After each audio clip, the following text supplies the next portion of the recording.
అగజానన పద్మార్కం గజానన మహర్నిశం అనేకదంతం భక్తానాం ఏకదంతముపాస్మహే. వాగీషాద్యా సుమనసః సర్వార్థానాముపక్రమే యన్నత్వా కృతకృత్యా స్యుః తం నమామి గజాననం. బుధం శ్రీనివాసం సుధర్మాత్వభాసం సుధాతుల్యవాక్ సంగతం పాండురంగం. సుధీనాదమున్యాహ్వయం దేశికార్యం గురుశ్రీత్రయం నిత్యమేతన్నమామి. నమో బ్రహ్మాదిభ్యో బ్రహ్మ విద్యా సంప్రదాయకర్తృభ్యో వంశఋషిభ్యో మహద్భ్యో నమో గురుభ్యః. నారాయణం నమస్కృత్య నరం చైవ నరోత్తమం దేవీం సరస్వతీం వ్యాసం తతో జయముదీరయేత్. స్వస్త్యస్తు సదాం సన్మంగళాని సంతు.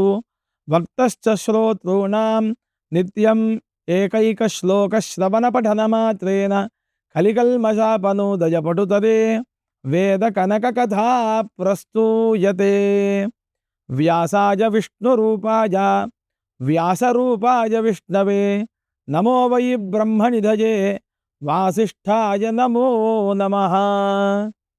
ఈటీవీ లైఫ్ ఆధ్యాత్మిక ఛానల్ సమర్పిస్తున్న వేదసారం వీక్షిస్తున్నటువంటి ప్రేక్షకులకు స్వాగతం తెలియజేస్తూ, వేదసారంలో భగవంతుడు వేద విధమైనటువంటి లక్షణాలు కలిగి ఉన్నటువంటి స్వరూపములు, వాటి యొక్క లక్షణములు, పర వ్యూహ విభవ అంతర్యామి అర్చావతార మూర్తి స్వరూపమైనటువంటి తత్వము ఏ రకంగా ఉంది అనేటువంటి లక్షణాన్ని, నేటి సమాజంలో జరుగుతున్నటువంటి పరిణామములకు ఉన్నటువంటి వేదానికి మధ్యలో ఉండేటువంటి అన్వయం ఈ వేదసారం. ఈ వేదసారంలో గత కొన్ని ధారావాహికల్లో మనం ఖగోళ విజ్ఞానంలో ఉండేటువంటి అనేకమైనటువంటి లక్షణాలు, అంటే భూమి, ఆకాశం, ఆకాశంలో ఉండేటువంటి వాయువు, వాయువు ద్వారా వచ్చేటువంటి నీళ్లు, ఆ నీళ్లు మళ్ళీ భూమి మీద పడ్డప్పుడు అందులో పడేటువంటి ఓషధులు, ఓషధుల ద్వారా వచ్చేటువంటి మానవ స్వరూపము, ఆ స్వరూపంలో మనిషి చేసేటువంటి కృత్యములు, అకృత్యములు, ఇవన్నీ కూడా మానవ నిత్య దైనందిన జీవితంలో జరుగుతున్నటువంటి అనేకమైనటువంటి పరిణామాలు. ఇవన్నీ వేద విహితమైనటువంటి కర్మలే అయినా వేదోక్తమైనటువంటి ఉపచారములు, వేద సంబంధమైనటువంటి లక్షణములు అన్నీ కూడా ఏకీకృతమై ఉంటాయి. అందులో పరమాత్మ ఏ రకంగా ఉంటాడు, పరమాత్మ యొక్క రూపం ఏమిటి, పరమాత్మ యొక్క సృష్టి ఏ రకంగా ఉంటుంది అనే విషయాలు మనం చర్చిస్తే, వేదమంతా కూడా పరమాత్మమైనటువంటి పరమ ఉత్కృష్టమైనటువంటి ధ్వని స్వరూపంలో ఉండేటువంటి దైవం. అనగా ఇక్కడ పంచభూతములలో మొట్టమొదటిది ఏమిటి అంటే పృథివీ ఆపహ, పృథివ్యాపహ తేజః వాయు ఆకాశాత్. కంటికి కనిపించేటువంటివి మాత్రమే ఇక్కడ మనకు దైవత్వం ఉండేటువంటి శక్తులు అని చెబుతూ ఉన్నాం. దైవత్వ శక్తులు దేనికి ఉన్నాయి అనగా పృథివీకి ఉంది. ముందుగా ఈ పృథివీ లం పృథివీ తత్వాత్మనే నమః, గంధముతో కూడి ఉన్నటువంటిది పృథ్వీ. ఇందులో భూమి అంతా కూడా ఎలా ఉంటుంది అంటే అనేకమైనటువంటి పొరలుగా భూమి ఉంటుంది. భూమి యొక్క ప్రమాణం ఎంత, పరిమాణం ఎంత? 1,00,000 యోజన విస్తీర్ణ జంబూద్వీపే. 1,00,000 యోజనముల విస్తీర్ణము కలిగినటువంటిది కేవలం జంబూద్వీపమే. జంబూద్వీపమే గాక శాల్మల, కుష, క్రౌంచ, శాక, పుష్కర అనేటువంటివి అనేకమైనటువంటి ద్వీపాలు ఉన్నాయి. మామూలుగా మనం ఏమంటాము అంటే చుట్టూ నీళ్లు ఉండి మధ్యలో కొంత భాగం భూభాగం ఉంటే అది ద్వీపము అనేటువంటి పేరుతో వ్యవహరిస్తూ ఉన్నాం. కానీ భూమి ఎల్లలు అనేక రకాలుగా ఉన్నాయి. ప్రతి 5,000 సంవత్సరాలకు ఒకసారి భూమి విచ్చుకుపోతూ ఉంటుంది, అంటే అనగా దూరం అవుతూ ఉంటుంది. మనం గనక 10,000 సంవత్సరాల క్రితం భూమి ఏ రకంగా ఉంది అనేటువంటి పరిశోధన చేస్తే, ఇప్పుడు విడిపోయినటువంటి అనేకమైనటువంటి దేశాలు, ఖండాలు, ద్వీపాలు కలిసి ఉన్నట్టుగా మనకు కొన్ని చిత్రపటాలు, ఊహా చిత్రాలు, కొంతమంది శాస్త్రవేత్తలు, శాస్త్రజ్ఞులు తెలిపినటువంటి విషయాన్ని కూడా మనం తెలుసుకోవచ్చు. ఇది ఈ రకంగా వేద ప్రమాణం అనేటువంటిది ఉంటుంది. భూమి గోళాకారంగా ఉంది అని మనం పరిశోధనలో తెలుసుకుందాం. మరి గోళాకారం ఏ రకంగా ఉంటుంది అని అంటే, భూవరాహస్వామి గోళమైనటువంటి భూమిని తన యొక్క పంటి కొనపైన ఉంచుకొని భూదేవతతో ముచ్చటించుకొని వచ్చేటువంటి సమయం అది వరాహ పురాణముగా ఉంది అని మనం వరాహ మహాత్మ్యంలో మనం తెలుసుకోవచ్చు. ఈ రకంగా ఈ సృష్టిలో ఉండేటువంటి చరాచరమైనటువంటి జంతుజాలములు, స్థిరములు, అచలములు, కొండలు, పర్వతములు, గుహలు ఏవైతే ఉన్నాయో ఇవన్నీ కూడా పరమాత్మ యొక్క సృష్టియే. అందుకని రసతత్వం కలిగినటువంటిది భూమి. ఇందులో ఉప్పు దొరుకుతోంది, చక్కెర, పంచదార దొరుకుతోంది భూమిలోనే. తినాల్సినటువంటి రసపదార్థము భోజనము దొరుకుతుంది. అదే విధముగా నీళ్లు దొరుకుతున్నాయి. లం పృథ్వీతత్వాత్మనే నమః. గంధం, పృథ్వీతత్వానికి అత్యంత దగ్గర సంబంధముగా ఉండేటువంటి లక్షణం గంధం. గంధము ఎప్పుడూ కూడా 10 మందిని ఆకర్షిస్తూ ఉంటుంది. అది ఏ రకంగా అని అంటే యథా వృక్షస్య సంపుష్పితస్య దూరాద్ గంధో వాతి.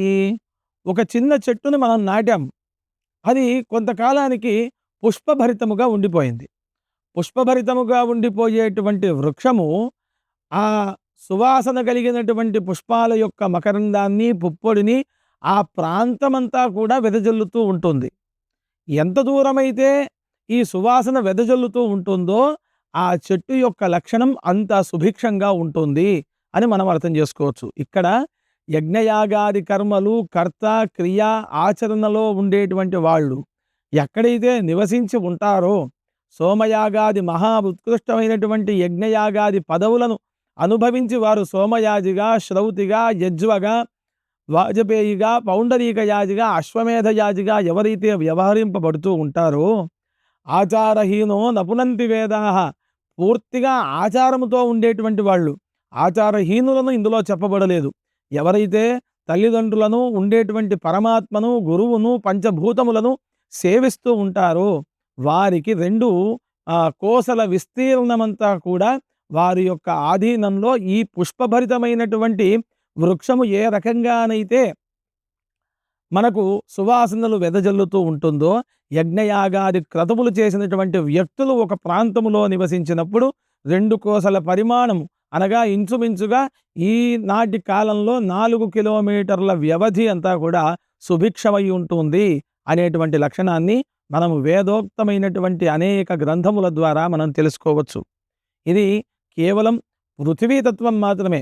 పృథివీతత్వం ఏ రకంగా ఉంటుంది అంటే ఒక్కొక్క లేయర్ అంటాం మనం మామూలుగా. ఒక్కో పొర ఇసుకగా, బంకగా, తర్వాత ఎరుపు రంగుగా, నల్ల బొంతగా, ఆ తరువాత భూమిలో ఉండేటువంటి కణజాలుగా, అనేక రకాలుగా భూమి పొరలు పొరలుగా ఉండిపోతుంది. ప్రతి 14 పొరలకు ఒకసారి గట్టి రాయి వస్తుంది. ఆ రాయి తర్వాత మళ్ళీ ఈ పొరలు మొదలవుతాయి. లం పృథ్వీ తత్వాత్మనే నమః. గంధం, ఇది పృథ్వీతత్వానికి ఉండేటువంటి అద్భుతమైనటువంటి లక్షణం. హం ఆకాశతత్వాత్మనే నమః. పుష్పం, ఈ ఎక్కడైతే సువాసన వెదజల్లుతూ ఉంటుందో ఇక్కడ ఉండేటువంటి వాయువు అంతా కూడా ఆకాశ మార్గానికి ప్రవహిస్తూ ఉంటుంది. అలా వెళ్ళినప్పుడే మనం ఇవన్నీ కూడా తెలుసుకోగలం. మనము బతికిస్తేనే అక్షరం అనేటువంటిది బతుకుతుంది. మనం బతికించకపోతే ఏ వ్యవస్థ బతకదు. అందుకని పరమాత్మ సృష్టిలో నాలుక లేనటువంటి జీవులను పుట్టించినాడు, నాలుక ఉన్న జీవులను పుట్టించినాడు.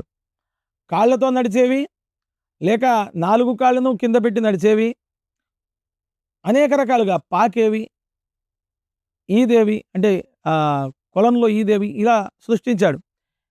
ఏ పక్షులు, చరాచరమైనటువంటి జంతువులు వాటి పనిని సక్రమంగా చేస్తున్నాయి. కేవలం మానవుడే విరుద్ధంగా, సృష్టికి విరుద్ధంగా వెళుతున్నాడు. అందుకే మనకు అనేకమైనటువంటి వ్యాధులు ప్రబలుతూ ఉన్నాయి. తాతలు బతికినారే, వాళ్లకు ఎలాంటి వ్యాధులు లేవు. ఎందుకు లేవు? కరెక్ట్గా సమయానికి భోజనం చేసినారు, వారి పనిని వారు చేసినారు. భోజనము సమయానికి లేదు, నిద్ర సమయానికి ఉండదు, చదువు ఆ అసందర్భమైనటువంటి చదువు. వీటి వల్లనే నేటి సమాజంలో ఈ శారీరకమైనటువంటి సమస్యలు వస్తున్నాయి. వేదోక్తమైనటువంటి జీవితాన్ని అనుభవించి చూడండి. వేద లక్షణముతో జీవించినప్పుడు మనిషి ఏ రకంగా ఉద్ధరింపబడతాడో మనకు తెలుస్తూ ఉంటుంది. ఆ విధముగా పుష్పభరితమైనటువంటి వృక్షము మనకు అనేక రకాలుగా సువాసన, సుగంధాన్ని అందిస్తూ ఉంటుంది. యథా వృక్షస్య సంపుష్పితస్య దూరాద్ గంధో వాతి ఏవం పుణ్యస్య కర్మణః. ఏ మనిషి ఎక్కడి నుంచి అయితే పుణ్యం చేస్తూ ఉన్నాడో ఆ మనిషి యొక్క పుణ్యము ఆయా ప్రాంతాలంతా కూడా పాక్కుంటూ వెళ్ళిపోతాయి. ఏవం పుణ్యస్య కర్మణః దూరాద్ గంధో వాతి. ఆ సుగంధ పరిమళమైనటువంటి గంధపు వాసన ఆ ప్రాంతమంతా కూడా వెదజల్లి వాళ్ళను కూడా ఉన్నతమైనటువంటి స్థితికి చేరేటువంటి వ్యవస్థను ఏర్పాటు చేస్తూ ఉంటుంది అని మనకు వేదోక్తమైనటువంటి గ్రంథములు మనకు తెలివినాయి. ఇక్కడ ప్రాజాపత్యో హారిణి సుపర్ణేయ ప్రజాపతిం పితర ముపససార కిం భగవంతః పరమం వదంతి.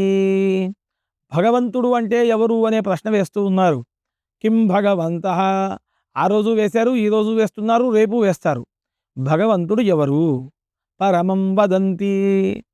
అక్కడ చెప్తూ ఉన్నాడు సాక్షాత్ వేద పరమాత్మ ఏమని అంటే, సత్యేన వాయురాకాశాత్ సత్యేనాదిత్యో రోచతే దివి సత్యం వాచః. ఆకాశం అనేటువంటిది సత్యం, పరమాత్మ అయినటువంటి వాడు సత్యం, తల్లిదండ్రులు అనేటువంటి వాడు సత్యం. సత్యము అనేటువంటి లక్షణం ఎక్కడెక్కడ ఉంది అనే ప్రశ్న మనం వేసుకుంటే, నీవు ఉన్న భూమి సత్యం, పైన ఉండేటువంటి ఆకాశము సత్యం, నిన్ను కన్న తల్లిదండ్రులు సత్యం, నీవు పీల్చే గాలి సత్యం, తాగే నీళ్లు సత్యం. పంచభూతములు ఈ రకంగా మనకు పరమాత్మయై వెలుగుతూ ఉన్నాయి. ఆ దేవుడా, ఈ దేవుడా, పరమాత్మ శివుడా, విష్ణువా, కేశవుడా అభేదం అవసరం లేదు. పరమాత్మ ఎక్కడ ఉన్నాడు అంటే పంచభూతంలో ఇమిడీకృతమై ఉన్నాడు. అది కదా లక్షణం. వేదం యొక్క లక్షణం ఇది కదా. వేదం ఎప్పుడు కూడా ఇప్పుడు చూడండి, ద్వైతము, అద్వైతము, లేక విశిష్టాద్వైతము, శాక్తేయము, కౌమారము అని అనేక రకాలుగా భైరవము అని విభజించుకొని వాళ్ళది వాళ్ళు మా దేవుడు గొప్ప, మేము గొప్ప అనేటువంటి ప్రేలాపనలు చేస్తూ ఉన్నారు. కానీ అది కాదు కదా. ఎవరు ఎన్ని చేసినా వాళ్ళందరూ చదివేది ఒకటే, దానినే వేదము అని అంటున్నారు. అది ఏ వేదం ఏ రకంగా ఉంటుంది? ఈశాన సర్వ విద్యానాం ఈశ్వర సర్వభూతానాం. ఇక్కడ ఈశానుడు అనేటువంటి వాడు ఈశ్వరుడు, సర్వదేవతడు, ఈశ్వరుడే అన్ని విద్యలు అని చెప్తూ ఉంది మనకు వేదం. మళ్ళీ అదే రకంగా ఏం చెప్తోంది? అథ నిత్యో నారాయణ బ్రహ్మా నారాయణ శివశ్చ నారాయణ శక్రశ్చ నారాయణ ద్యావా పృథివ్యౌ చ నారాయణ కాలశ్చ నారాయణ దిశశ్చ నారాయణ అంతర్బహిశ్చ నారాయణ నారాయణయే వేదగుం సర్వం. వేదం అనేటువంటిది నారాయణమూర్తి, నారాయణమూర్తే వేదము, సర్వమైనటువంటి వేదం నారాయణమూర్తే. మరి బ్రహ్మ ఏం చెప్తున్నాడు? బ్రహ్మ విదాప్నోతి పరం తదేశాభ్యుక్త సత్యం జ్ఞానం అనంతం బ్రహ్మ. నువ్వు ఏ విషయమైతే సత్యమైనటువంటి ఆలోచనలతో చేస్తూ ఉన్నావో అది నీ విజ్ఞానము, అది నీ లక్ష్యము, అది నీ యొక్క వృత్తి. దాని ద్వారా మాత్రమే నువ్వు వేద విహితమైనటువంటి లక్షణాలను అనుభవించవచ్చు అని ఈ రకంగా మనకు ఈ త్రిమూర్త్యాత్మకం, ఇక్కడ ఎవరు గొప్ప అనేటువంటి లక్షణాలు లేవు. దివి సత్యం వాచః ప్రతిష్ఠ సత్యే సర్వం ప్రతిష్ఠితం తస్మాత్ సత్యం పరమం వదంతి. సత్యం అనేటువంటి లక్షణానికి పంచభూతములే ముఖ్యము అని చెప్తున్నారు. మనం ఏం చేస్తున్నాము? భూమిని నాశనం చేస్తూ ఉన్నాం, గాలిని నాశనం చేస్తూ ఉన్నాం, నీళ్ళని నాశనం చేస్తూ ఉన్నాం, ఆకాశంలోకి అనేకమైనటువంటి శబ్ద కాలుష్యములు వాయువులను విడిచిపెట్టి నాశనం చేస్తూ ఉన్నాం. పంచభూతములనే మనం ఈ రకంగా మనము నాశనం చేస్తూ ఉంటే అవి ఊరుకుంటాయా? ప్రకృతి భగవంతుడిచ్చిన వరమటంచు. కాబట్టి వరం అనేటువంటిది ప్రకృతి మనకి ఇచ్చింది. దాన్ని కాపాడుకున్నప్పుడే మనం చక్కగా ఉద్ధరింపబడతాం. లోకంలో అనేక రకాలుగా జీవిస్తూ ఉన్నాం. పోనీ పంచభూతములు నాశనమైనాయి, వాటినన్నీ కూడా మనం ఏదో చేశాము అనేటువంటి విషయాన్ని విడిచిపెడితే మానవుడు తనను తానుగా ఉద్ధరించుకోవాలా? ఉదయం లేవడం, రాత్రి పడుకోవడం, ఈ మధ్యలో ఉండేటువంటి జీవితం అంతా తాను ఎవరినో మోసం చేసి బ్రతకడం. దీనివల్ల ఏమవుతోంది? మనము తినేటువంటి ప్రతి గింజ ఆ లక్షణం ఏ రకంగా ఉండాలి అనేటువంటిది మరొక ధారావాహికలో మీ అందరికీ కూడా ఈ వేదసారం ద్వారా మనం తెలుసుకునేటువంటి ప్రయత్నాలు అనేక రకాలుగా చేద్దాం. వేదం అనేటువంటిది స్వతసిద్ధమైనటువంటిది. ఎవరో రాస్తేనో, ఎక్కడో పుడితేనో, ఏ గ్రంథములో ఉంటేనో మన దగ్గరికి వేదం రాలేదు.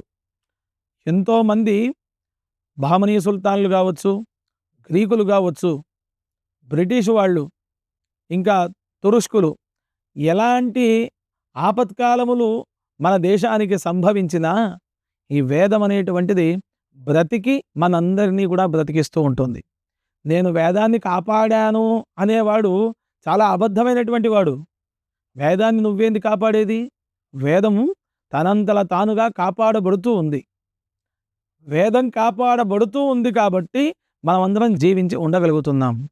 తల్లిదండ్రులు అనేటువంటి మాట ఎంత సత్యమో, వేదమాత, వేద పురుషుడు అనేటువంటి మాట కూడా అంతే సత్యం. వేదం ఏం చెబుతోంది? మాతృదేవో భవ, పితృదేవో భవ, ఆచార్య దేవో భవ, అతిథి దేవో భవ. ఎవరినైనా దైవత్వంగా చూడు. కోపం వచ్చింది, నువ్వు అక్కడ ఏదో విమర్శించుకొని నీ ఆత్మవిమర్శ నువ్వు చేసుకొని వెళ్ళిపో. పక్కవారిని విమర్శ చేయడం వల్ల నీకేం వస్తోంది? అనేక రకాలుగా ఇబ్బంది పడుతూ ఉన్నామే నేటి సమాజంలో. ఎదుటి వ్యక్తులను సౌభ్రాతృత్వ మనస్సుతో చూడాలి. ఋగ్వేదంలో చివరి నివాకం చెప్తోంది, సంగచ్చధ్వం సంవదధ్వం సంవో మనాంసి జానతాం దేవా భాగై యథా పూర్వే సంజానానా ఉపాసాతే. ఎప్పుడూ అందరితోని కలిసి మెదలండి, సౌమనస్యంతో ఉండండి, సౌభ్రాతృత్వంతో ఉండండి. ఎవరిని ఏ రకంగా చూడాలో ఆ రకమైనటువంటి దైవత్వంతో మాత్రమే వారిని చూడండి. ఇతరమైనటువంటి లక్షణాలతో వాళ్ళని చూసి వాళ్ళని చెడగొట్టే ప్రయత్నం చేసి మీరు చెడిపోకండి అని మాత్రమే ఈ వేదం అనేటువంటిది మనకు అందిస్తూ ఉంది. కాబట్టి ఇంకొన్ని ధారావాహికలలో ఈ వేదంలో ఉండేటువంటి అనేకమైనటువంటి లక్షణములు, సామాజిక స్వరూపములు, శాస్త్రములు ఏ రకంగా ఉన్నాయనేటువంటి విషయాలను మనం మరొక ధారావాహిక ద్వారా తెలుసుకుందాం. స్వస్తి ప్రజాభ్య పరిపాలయంతాం న్యాయేన మార్గేణ మహిం మహిషాః గోబ్రాహ్మణేభ్యః శుభమస్తు నిత్యం లోకాః సమస్తాః సుఖినో భవంతు. అగజానన పద్మార్కం గజానన మహర్నిశం అనేకదంతం భక్తానాం ఏకదంతముపాస్మహే వాగీషాద్యా సుమనసః సర్వార్థానాముపక్రమే యన్నత్వా కృతకృత్యా స్యుః తం నమామి గజాననం బుధం శ్రీనివాసం సుధర్మాత్వభాసం సుధాతుల్యవాక్ సంగతం పాండురంగం సుధీనాదమున్యాహ్వయం దేశికార్యం గురుశ్రీత్రయం నిత్యమేతన్నమామి. నమో బ్రహ్మాదిభ్యో బ్రహ్మ విద్యా సంప్రదాయకర్తృభ్యో వంశఋషిభ్యో మహద్భ్యో నమో గురుభ్యః. నారాయణం నమస్కృత్య నరం చైవ నరోత్తమం దేవీం సరస్వతీం వ్యాసం తతో జయముదీరయేత్. స్వస్త్యస్తు సదాం సన్మంగళాని సంతు భక్తశ్చ శ్రోతॄణాం నిత్యం ఏకైకశ్లోకశ్రవణపఠనమాత్రేణ కలికల్మషాపనోదయపటుతరే వేదకనకకథా ప్రస్తూయతే. వ్యాసాయ విష్ణురూపాయ వ్యాసరూపాయ విష్ణవే నమో వై బ్రహ్మనిధయే వాసిష్ఠాయ నమో నమః. ఈటీవీ లైఫ్ ఆధ్యాత్మిక ఛానల్ సమర్పిస్తున్న వేదసారం వీక్షిస్తున్నటువంటి ప్రేక్షకులకు స్వాగతం తెలియజేస్తూ, వేదసారంలో భగవంతుడు వేద విధమైనటువంటి లక్షణాలు కలిగి ఉన్నటువంటి స్వరూపములు, వాటి యొక్క లక్షణములు, పర వ్యూహ విభవ అంతర్యామి అర్చావతార మూర్తి స్వరూపమైనటువంటి తత్వము ఏ రకంగా ఉంది అనేటువంటి లక్షణాన్ని, నేటి సమాజంలో జరుగుతున్నటువంటి పరిణామములకు ఉన్నటువంటి వేదానికి మధ్యలో ఉండేటువంటి అన్వయం ఈ వేదసారం. ఈ వేదసారంలో గత కొన్ని ధారావాహికల్లో మనం ఖగోళ విజ్ఞానంలో ఉండేటువంటి అనేకమైనటువంటి లక్షణాలు, అంటే భూమి, ఆకాశం, ఆకాశంలో ఉండేటువంటి వాయువు, వాయువు ద్వారా వచ్చేటువంటి నీళ్లు, ఆ నీళ్లు మళ్ళీ భూమి మీద పడ్డప్పుడు అందులో పడేటువంటి ఓషధులు, ఓషధుల ద్వారా వచ్చేటువంటి మానవ స్వరూపము, ఆ స్వరూపంలో మనిషి చేసేటువంటి కృత్యములు, అకృత్యములు, ఇవన్నీ కూడా మానవ నిత్య దైనందిన జీవితంలో జరుగుతున్నటువంటి అనేకమైనటువంటి పరిణామాలు. ఇవన్నీ వేద విహితమైనటువంటి కర్మలే అయినా వేదోక్తమైనటువంటి ఉపచారములు, వేద సంబంధమైనటువంటి లక్షణములు అన్నీ కూడా ఏకీకృతమై ఉంటాయి. అందులో పరమాత్మ ఏ రకంగా ఉంటాడు, పరమాత్మ యొక్క రూపం ఏమిటి, పరమాత్మ యొక్క సృష్టి ఏ రకంగా ఉంటుంది అనే విషయాలు మనం చర్చిస్తే, వేదమంతా కూడా పరమాత్మమైనటువంటి పరమ ఉత్కృష్టమైనటువంటి ధ్వని స్వరూపంలో ఉండేటువంటి దైవం. అనగా ఇక్కడ పంచభూతములలో మొట్టమొదటిది ఏమిటి అంటే పృథివీ ఆపహ, పృథివ్యాపహ తేజః వాయు ఆకాశాత్. కంటికి కనిపించేటువంటివి మాత్రమే ఇక్కడ మనకు దైవత్వం ఉండేటువంటి శక్తులు అని చెప్తూ ఉన్నాం. దైవత్వ శక్తులు దేనికి ఉన్నాయి అనగా పృథివీకి ఉంది ముందుగా. ఈ పృథివీ లం పృథివీ తత్వాత్మనే నమః, గంధముతో కూడి ఉన్నటువంటిది పృథ్వీ. ఇందులో భూమి అంతా కూడా ఎలా ఉంటుంది అంటే అనేకమైనటువంటి పొరలుగా భూమి ఉంటుంది. భూమి యొక్క ప్రమాణం ఎంత, పరిమాణం ఎంత? 1,00,000 యోజన విస్తీర్ణ జంబూద్వీపే. 1,00,000 యోజనముల విస్తీర్ణము కలిగినటువంటిది కేవలం జంబూద్వీపమే. జంబూద్వీపమే గాక శాల్మల, కుష, క్రౌంచ, శాక, పుష్కర అనేటువంటివి అనేకమైనటువంటి ద్వీపాలు ఉన్నాయి. మామూలుగా మనం ఏమంటాము అంటే చుట్టూ నీళ్లు ఉండి మధ్యలో కొంత భాగం భూభాగం ఉంటే అది ద్వీపము అనేటువంటి పేరుతో వ్యవహరిస్తూ ఉన్నాం. కానీ భూమి ఎల్లలు అనేక రకాలుగా ఉన్నాయి. ప్రతి 5,000 సంవత్సరాలకు ఒకసారి భూమి విచ్చుకుపోతూ ఉంటుంది, అంటే అనగా దూరం అవుతూ ఉంటుంది. మనం గనక 10,000 సంవత్సరాల క్రితం భూమి ఏ రకంగా ఉంది అనేటువంటి పరిశోధన చేస్తే ఇప్పుడు విడిపోయినటువంటి అనేకమైనటువంటి దేశాలు, ఖండాలు, ద్వీపాలు కలిసి ఉన్నట్టుగా మనకు కొన్ని చిత్రపటాలు, ఊహా చిత్రాలు, కొంతమంది శాస్త్రవేత్తలు, శాస్త్రజ్ఞులు తెలిపినటువంటి విషయాన్ని కూడా మనం తెలుసుకోవచ్చు. ఇది ఈ రకంగా వేద ప్రమాణం అనేటువంటిది ఉంటుంది. భూమి గోళాకారంగా ఉంది అని మనం పరిశోధనలో తెలుసుకుందాం.